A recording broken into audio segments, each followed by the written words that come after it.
Hello my dear friends, once again most welcome everyone. एक बार फिर से आप सभी दोस्तों का समसामयिक घटना चक्र परिवार की तरफ से हार्दिक स्वागत एवं अभिनंदन है। और आज हम लोग अपने इस डेली करंट अफेयर के सेशन में काफ़ी इंपॉर्टेंट क्वेश्चन डिस्कस करने वाले हैं डियर। तो चलिए आइए शुरू करते हैं आज का हमारा सेशन। लेकिन एक बार जितने भी दोस्त हमारे साथ जुड़े हुए हैं सारे लोग एक बार सेशन को लाइक कर दीजिएगा, शेयर कर दीजिएगा सारे दोस्तों के बीच में। फिर आइए बढ़ते हैं आज के हमारे सेशन की तरफ। चलिए डियर, सबसे पहला क्वेश्चन हमारा आपके सामने है यहाँ पर कि दिल्ली के नए राज्य चुनाव आयुक्त के रूप में शपथ किसने लिया है। अभी हाल ही में दिल्ली के नए राज्य चुनाव आयुक्त की नियुक्ति की गई है और ये कौन बने हैं तो उनका नाम है विजय कुमार देव।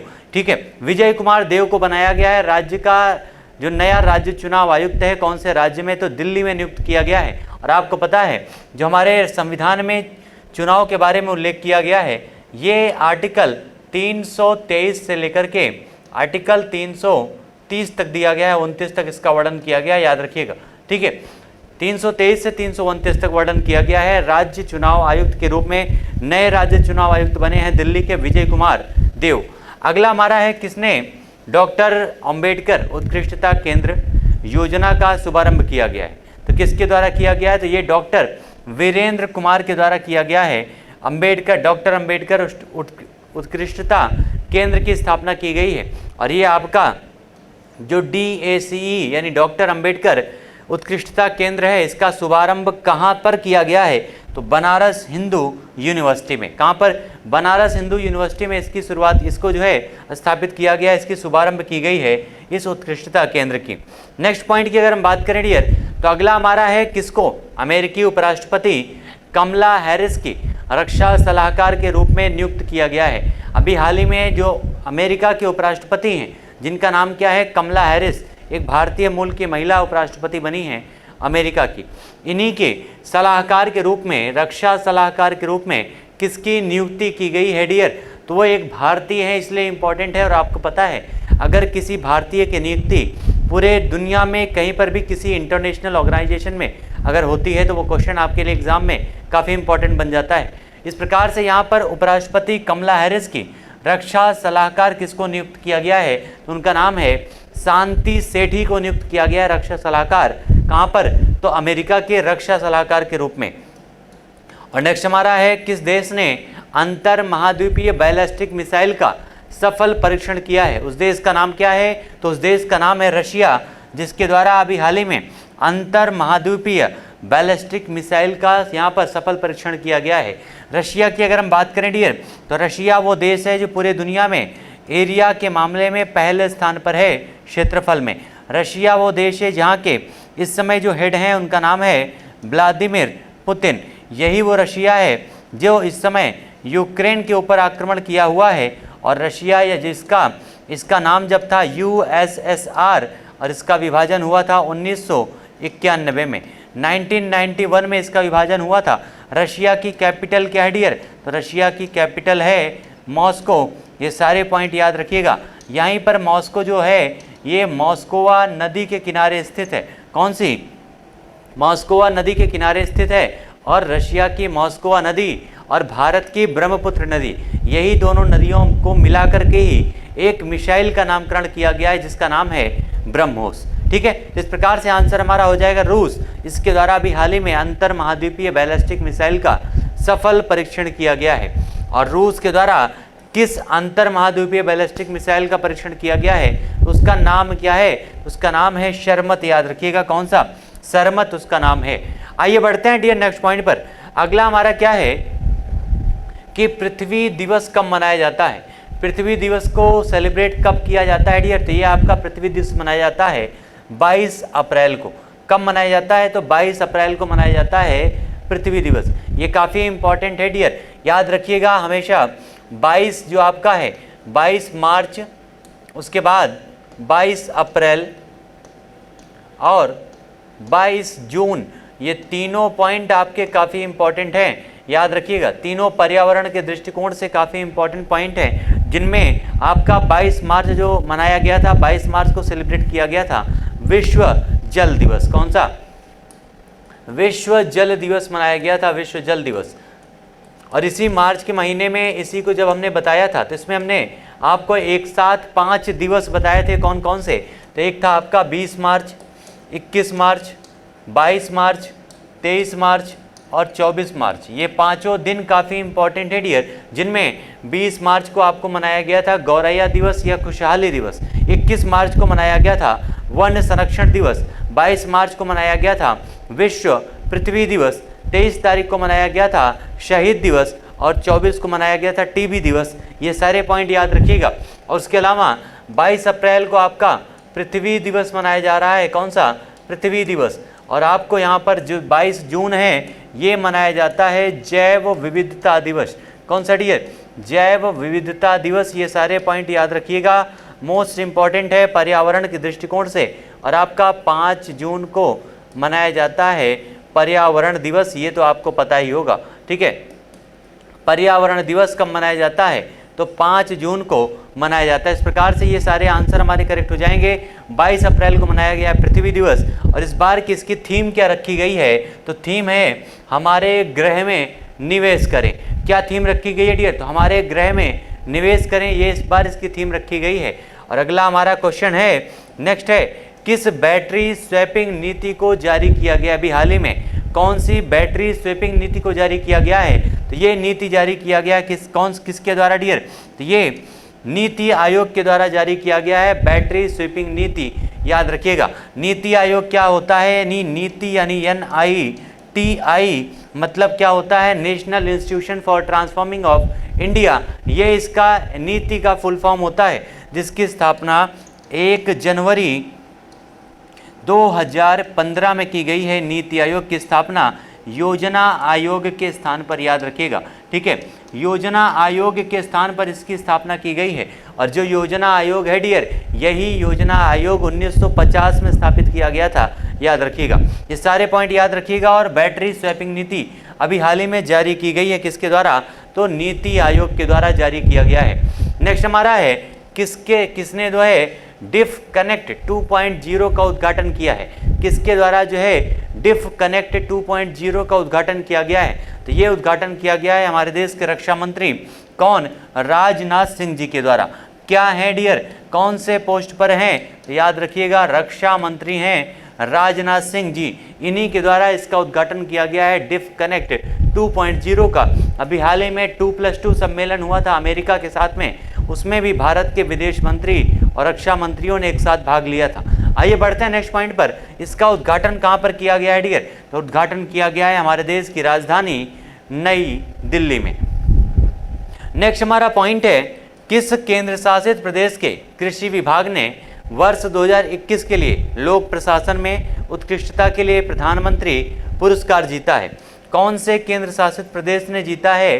कृषि विभाग ने उसके, ठीक है, वर्ष 2021 के लिए प्रशासन में उत्कृष्टता के लिए प्रधानमंत्री पुरस्कार। और वो राज्य कौन सा है डियर? उस यूनियन टेरिटरी का नाम है लद्दाख। एक यूनियन टेरिटरी है जिसका निर्माण 2019 में किया गया था जम्मू कश्मीर से अलग करके। इस समय हमारे देश में टोटल यूटी कितने हैं डियर? तो 8 यूनियन टेरिटरी हैं, याद रखिएगा, 8 यूनियन टेरिटरी हैं, जिनमें कई सारे अभी हाल ही में परिवर्तन हुए हैं। 2019 में लद्दाख और जम्मू कश्मीर के रूप में 2 नए यूनियन टेरिटरी का निर्माण किया गया। और साथ ही साथ उसके बाद जो है दमन दीव और दादर नगर हवेली, ये 2 जो अलग अलग यूनियन टेरिटरी थे, दोनों का एकीकरण कर दिया गया। इस प्रकार से टोटल यूनियन टेरिटरीज की संख्या हमारे देश में इस समय कितनी है? तो 8 है। और साथ ही साथ राज्यों की संख्या कितनी है? तो राज्यों की संख्या है 28। आइए बढ़ते हैं नेक्स्ट पॉइंट पर। अगला हमारा है डियर कि किसको प्रमुख वैज्ञानिक सलाहकार नियुक्त किया गया है? प्रमुख वैज्ञानिक सलाहकार अभी हाल ही में किसे नियुक्त किया गया है? तो ये नियुक्त किया गया है अजय कुमार सूद को नियुक्त किया गया प्रथम ये आपका प्रमुख वैज्ञानिक सलाहकार। और उन्हें इस पद पर कितने वर्षों के लिए नियुक्ति दी गई है? तो इस वैज्ञानिक सलाहकार की नियुक्ति 3 वर्षों के लिए किया गया है। नेक्स्ट हमारा क्वेश्चन है, किसको नई वैश्विक शांति राजदूत 2022 के रूप में नामित किया गया है? नाम क्या है? ये आपका वैश्विक शांति राजदूत घोषित किया गया है 2022 का। और वो एक भारतीय हैं जिनका नाम क्या है डियर? तो बबीता सिंह को घोषित किया गया है वैश्विक शांति राजदूत 2022 के रूप में।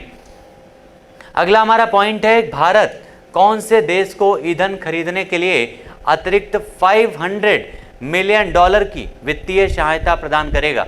किसके लिए प्रदान किया जाएगा? तो ईंधन खरीदने के लिए।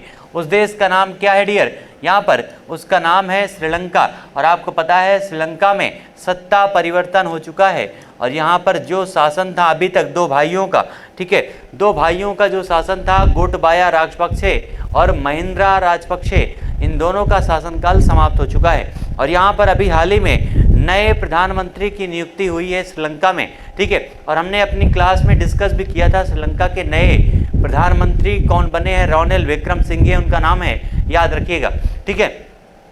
और आंसर क्या हो जाएगा? श्रीलंका, जिसने अभी हाल ही में यहाँ पर आपातकाल की घोषणा की है, ये याद रखिएगा, वित्तीय आपातकाल। कौन सा डियर?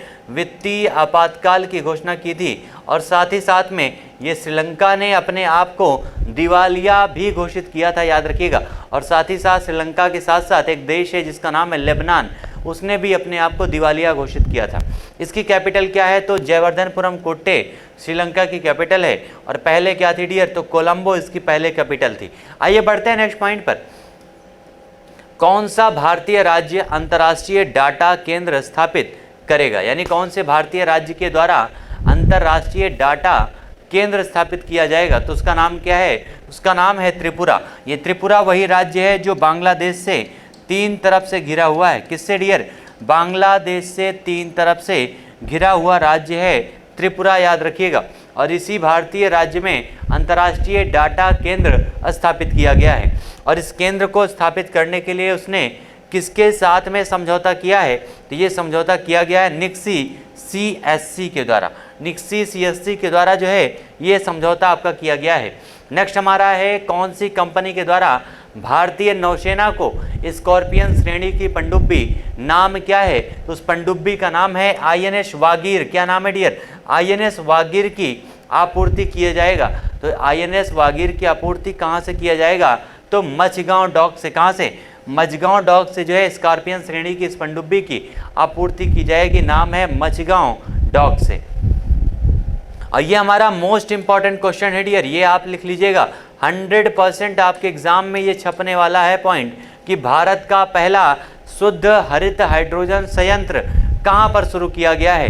भारत का पहला शुद्ध हरित हाइड्रोजन संयंत्र कहाँ पर बनाया गया है? तो जोरहाट में बनाया गया है। और ये जो संयंत्र है प्रतिदिन कितने किलोग्राम ग्रीन हाइड्रोजन का उत्पादन करता है? तो ये 10 किलोग्राम ग्रीन हाइड्रोजन का उत्पादन करता है, याद रखिएगा। कहाँ पर स्थापित किया गया है? तो जोरहाट में ये आपका हरित हाइड्रोजन संयंत्र की शुरुआत की गई। हमारे देश का पहला हरित हाइड्रोजन संयंत्र है, ये पॉइंट भी ध्यान रखिएगा। नेक्स्ट हमारा है, हाल ही में किस राज्य में या केंद्र शासित प्रदेश ने जन निगरानी का अनावरण किया है? अभी हाल ही में कौन से राज्य या फिर केंद्र शासित प्रदेश के द्वारा इस आपके जल निगरानी एप्लीकेशन का अनावरण किया गया है? तो ये किया गया है जम्मू कश्मीर राज्य के द्वारा। किसके द्वारा डियर? जम्मू कश्मीर राज्य के द्वारा किया गया है। अगर हम जम्मू एंड कश्मीर की बात करें, J&K की बात करें डियर, तो ये जो जम्मू और कश्मीर है, इसे अभी हमने डिस्कस भी किया था कि लद्दाख के साथ में 2019 में इसे यूनियन टेरिटरी बनाया गया था जम्मू कश्मीर को। जम्मू कश्मीर के यहाँ के समय उपराज्यपाल कौन है? तो उपराज्यपाल का नाम है मनोज सिन्हा जी। क्या नाम है? मनोज सिन्हा जी इस समय यहाँ के राज्यपाल हैं, याद रखिएगा, ठीक है, जम्मू कश्मीर के। और यहीं पर अभी जम्मू कश्मीर में हमारे देश के प्रधानमंत्री जी ने यात्रा भी किया था जम्मू कश्मीर की, और कई सारी परियोजनाओं का अनावरण भी किया गया था। और साथ ही साथ जम्मू कश्मीर की बात करें तो इसकी कैपिटल क्या है डियर? तो इसकी कैपिटल है श्रीनगर। इसी अभी जम्मू कश्मीर में परिसीमन चल रहा था जिसकी रिपोर्ट आने वाली है, उसके बाद कराए जाएंगे जम्मू कश्मीर में चुनाव। उसके अलावा अगर हम बात करें तो जम्मू कश्मीर में ही हमारे भारत का सबसे ऊंचा पर्वत है K2 गार्डविन ऑस्टिन, याद रखिएगा। और साथ ही साथ जम्मू कश्मीर में आपकी डल झील है डियर। कौन सी? डल झील कहाँ पर है? जम्मू कश्मीर में है। बूलर झील कहाँ पर है? जम्मू कश्मीर में है। शेषनाग झील कहाँ पर है? तो ये जम्मू कश्मीर में है। ये सारे पॉइंट याद रखिएगा। शेषनाग झील, बैरीनाग झील, ये सारे आपके जम्मू कश्मीर में स्थित है। जितने नाग और नागिन से संबंधित झील आपको नाम देखने को मिलेंगे आपके एग्जाम में, वो सारे जम्मू कश्मीर में। जिस प्रकार से आप देखते हैं जो उत्तराखंड में ज़्यादातर जो जगह है उनमें दून आता है, दून वर्ड, इसलिए, या फिर जो झीलें हैं वहाँ पर ताल वर्ड आता है। ठीक है, ये सारे इंपॉर्टेंट पॉइंट हैं, याद रखिएगा। किसी विशेष जगह की ये पहचान कराती हैं। जैसे दून आपका पतली दून, देहरादून, ये सारे कहाँ पर उत्तराखंड में होते हैं। ठीक है, तो ये आपके जम्मू कश्मीर की खासियत थी। जम्मू कश्मीर को हमारे देश का स्वर्ग भी कहा जाता है, याद रखिएगा। जिस प्रकार से दुनिया में स्वर्ग माना जाता है स्विट्जरलैंड को, उसी प्रकार से भारत का स्वर्ग किसे कहा जाता है, तो जम्मू कश्मीर को कहा जाता है। आइए बढ़ते हैं नेक्स्ट पॉइंट पर। तो ये आपका राज्य केंद्र शासित में जल निगरानी का अनावरण किसके द्वारा किया गया है, इस पोर्टल का, ऐप का, तो ये किया गया है जम्मू कश्मीर के द्वारा। और इस ऐप का अनावरण किस विभाग ने किया है, तो ग्रामीण विकास पंचायती राज विभाग के द्वारा। ठीक है, ग्रामीण विकास पंचायती राज विभाग के द्वारा इसकी शुरुआत की गई है।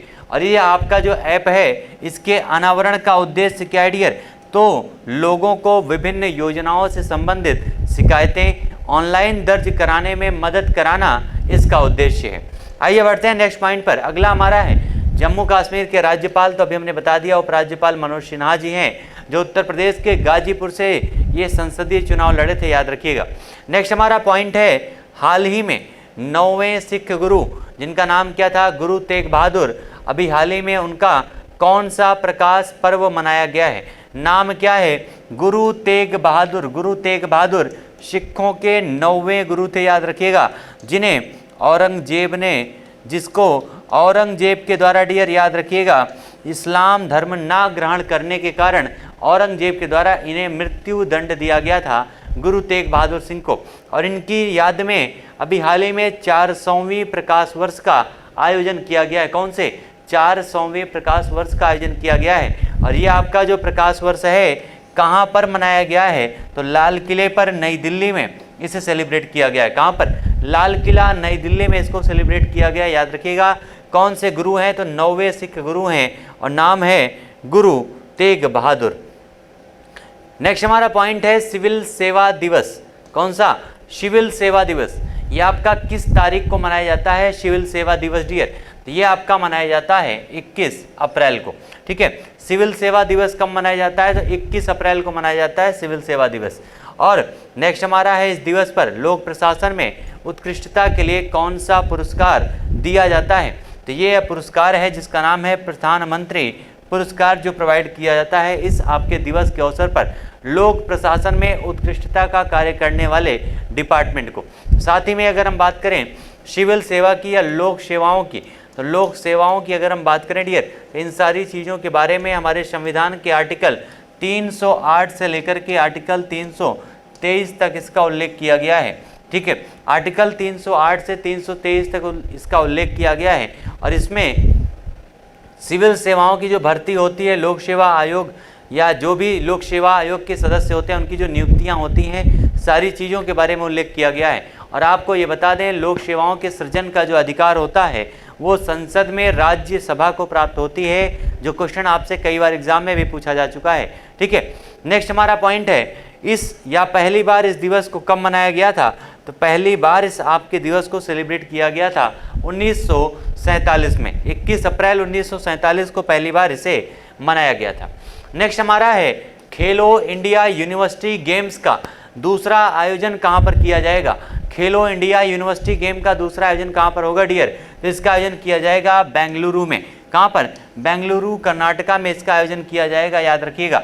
बेंगलुरु के अगर हम बात करें तो इसको जो है भारत का IT सिटी कहा जाता है और साथ में भारत का बगीचा के नाम से भी जानते हैं। ठीक है, द गार्डन ऑफ इंडिया के नाम से जानते हैं। इंफॉर्मेशन टेक्नोलॉजी के हब के रूप में कार्य करता है बेंगलुरु, और कहाँ पर है, कर्नाटका की कैपिटल है। ये सारे पॉइंट याद रखिएगा, बेंगलुरु से संबंधित। ठीक है, बेंगलुरु से संबंधित डियर। और याद रखिएगा ये आपका खेलो इंडिया यूनिवर्सिटी गेम यहीं पर आयोजित इसका दूसरा संस्करण है, याद रखिएगा। दूसरा आयोजन किया जा रहा है कहाँ पर, बेंगलुरु में। और ये आपका खेलो इंडिया यूनिवर्सिटी गेम का पहला आयोजन कहाँ पर किया गया था, ये दूसरा है। तो पहला आयोजन हुआ था उड़ीसा भुवनेश्वर में, याद रखिएगा।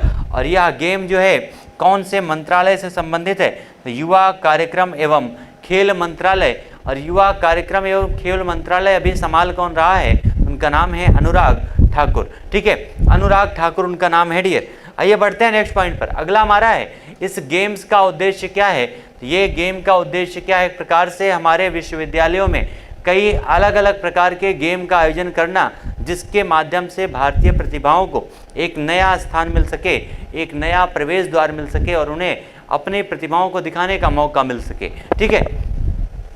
अगला हमारा है दुनिया का सबसे बड़ा इलेक्ट्रिक 3 व्हीलर प्लांट कहाँ पर स्थापित किया गया है। ये काफ़ी इंपॉर्टेंट क्वेश्चन है डियर, 100% आपके किसी न किसी एग्जाम में ये क्वेश्चन जरूर छपेगा। और क्वेश्चन क्या है, दुनिया का सबसे बड़ा इलेक्ट्रिक 3 व्हीलर प्लांट जो है कहाँ पर स्थापित किया गया है। तो ये स्थापित किया गया है तेलंगाना में।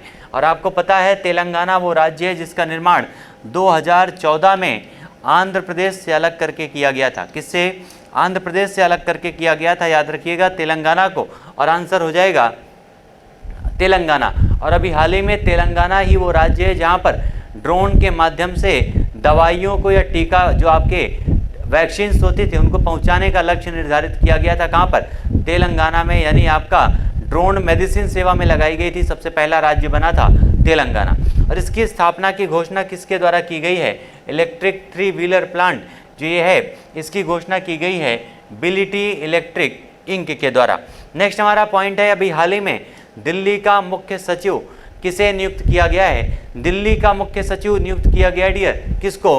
यहाँ पर नरेश कुमार को। और आपको पता है दिल्ली अभी हाल ही में दिल्ली की जो 3 अलग अलग नगर पालिकाएं थी उन तीनों को एकीकृत कर दिया गया है और उसका अधिकार क्षेत्र दे दिया गया है केंद्र सरकार के हाथों में, ठीक है।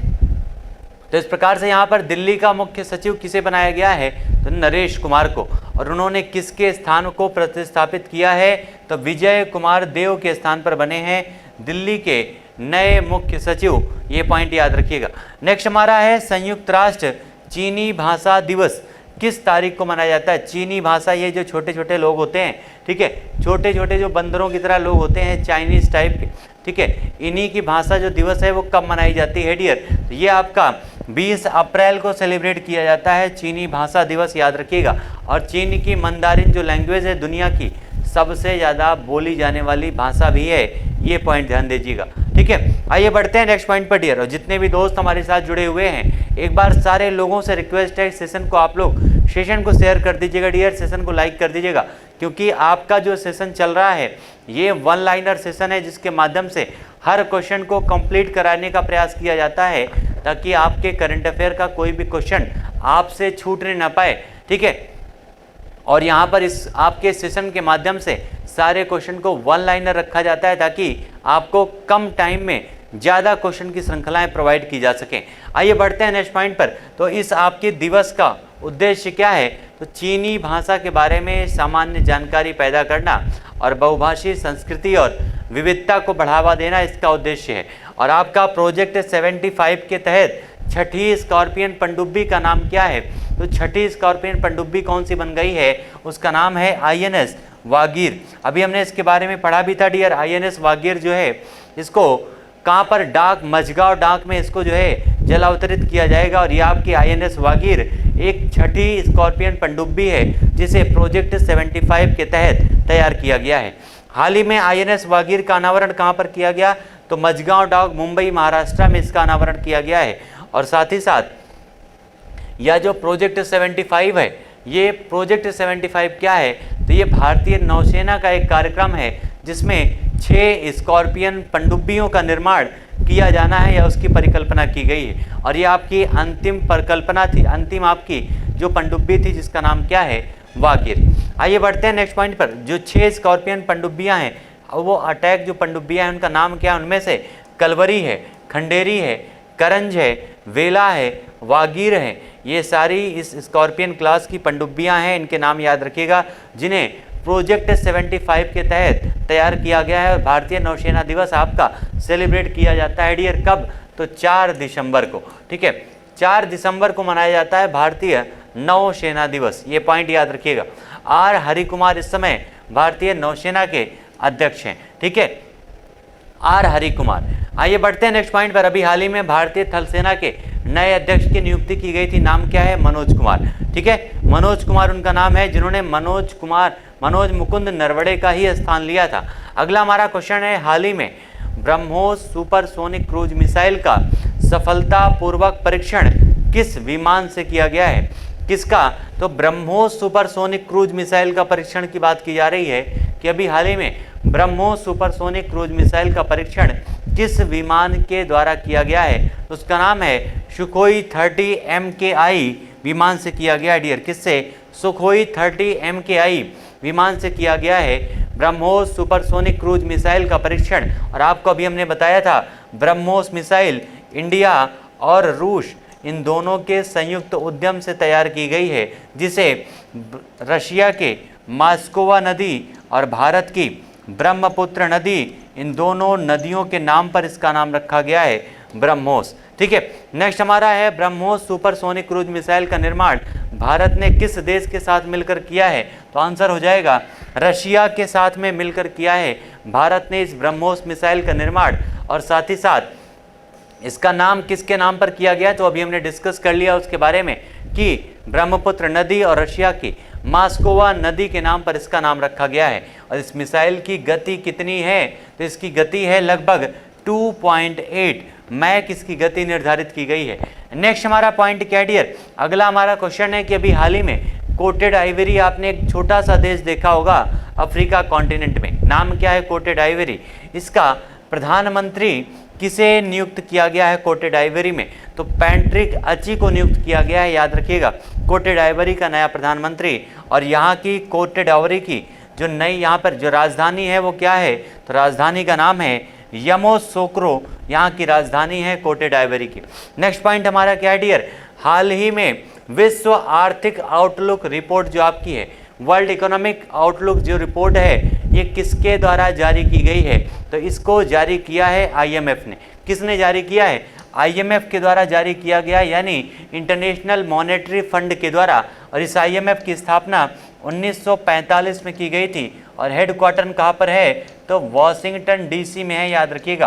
कहाँ पर? वॉशिंगटन DC में, USA यानी अमेरिका में इसका हेडक्वार्टर है, जहाँ पर वर्ल्ड बैंक का है। दोनों पॉइंट याद रखिएगा, वर्ल्ड बैंक और IMF दोनों का मुख्यालय है वॉशिंगटन DC में। और IMF के द्वारा ये रिपोर्ट जारी की गई है, विश्व आर्थिक आउटलुक रिपोर्ट। आखिर इसमें दिया क्या गया है डियर? तो ये जो आपकी रिपोर्ट है, इसके अनुसार भारत के चालू वित्त वर्ष 2022-23 के लिए विकास पूर्वानुमान को 9% से घटा करके कितना कर दिया गया है? तो 8.2% कर दिया गया है। कितना? 8.2% कर दिया गया है। और साथ ही साथ वैश्विक वित्तीय स्थिरता जो रिपोर्ट है, ये किसके द्वारा जारी की जाती है? Global financial stability. तो ये भी IMF के द्वारा ही इस रिपोर्ट को भी जारी किया जाता है, वैश्विक वित्तीय स्थिरता रिपोर्ट। नेक्स्ट हमारा पॉइंट है डियर, भारत का पहला पोर्टेबल सोलर रूफटॉप सिस्टम का उद्घाटन कहाँ पर किया गया है? ये मोस्ट इंपॉर्टेंट क्वेश्चन है डियर कि भारत का पहला पोर्टेबल सोलर रूफटॉप सिस्टम का अनावरण उद्घाटन कहाँ पर किया गया है? तो ये उद्घाटन किया गया है स्वामी नारायण अक्षरधाम मंदिर में। कहाँ पर? स्वामी नारायण अक्षरधाम मंदिर में इसका उद्घाटन किया गया है, याद रखिएगा। और ये अक्षरधाम मंदिर है कहाँ पर? गुजरात में है डियर। कहाँ पर? गुजरात में। गुजरात में एक सूर्य मंदिर भी है, याद रखिएगा। कौन सा? गुजरात में आपका एक सूर्य मंदिर भी है। जिस प्रकार से आप लोग सुनते हैं सूर्य मंदिर, एक आपका है कोणार्क में। कहाँ पर? कोणार्क में एक आपका सूर्य मंदिर है। और एक आपका सूर्य मंदिर है मोढेरा गुजरात में। कहाँ पर? मोढेरा गुजरात में आपका सूर्य मंदिर है। ये भी पॉइंट याद रखिएगा, ये मोस्ट इंपॉर्टेंट है। और स्वामी नारायण अक्षरधाम मंदिर है गांधीनगर गुजरात में। गुजरात का सबसे फेमस एक मंदिर है जिसका नाम है सोमनाथ टेम्पल। कौन सा? सोमनाथ टेम्पल, जहाँ पर 1025 में यहाँ पर गजनवी के द्वारा इस पर आक्रमण किया गया था, याद रखिएगा। महमूद गजनवी के द्वारा यहाँ पर आक्रमण किया गया था, जिसने भारत पर टोटल 17 बार आक्रमण किया है। महमूद गजनवी ने सोमनाथ मंदिर पर आक्रमण किया था 1025 में, जिसका वहाँ पर सामना वहाँ के शासक जो थे, स्थानीय शासक जिनका नाम था भीम, उनके द्वारा सामना किया गया था। इस प्रकार से ये सारे पॉइंट याद रखिएगा गुजरात से संबंधित। और अभी हाल ही में गुजरात के सोमनाथ मंदिर का उद्घाटन किया गया था हमारे देश के प्रधानमंत्री नरेंद्र मोदी जी के द्वारा, और सोमनाथ मंदिर का उनको अध्यक्ष भी नियुक्त किया गया है। ठीक है। इस प्रकार से आज के हमारे सेशन के डियर जितने भी मोस्ट इंपॉर्टेंट पॉइंट बनते थे आज के हमारे क्वेश्चन की श्रृंखला के, वो सारे क्वेश्चन हम लोगों ने डिस्कस कर लिया है। उम्मीद करते हैं आपको समझ में आया होगा सारी चीज़ें।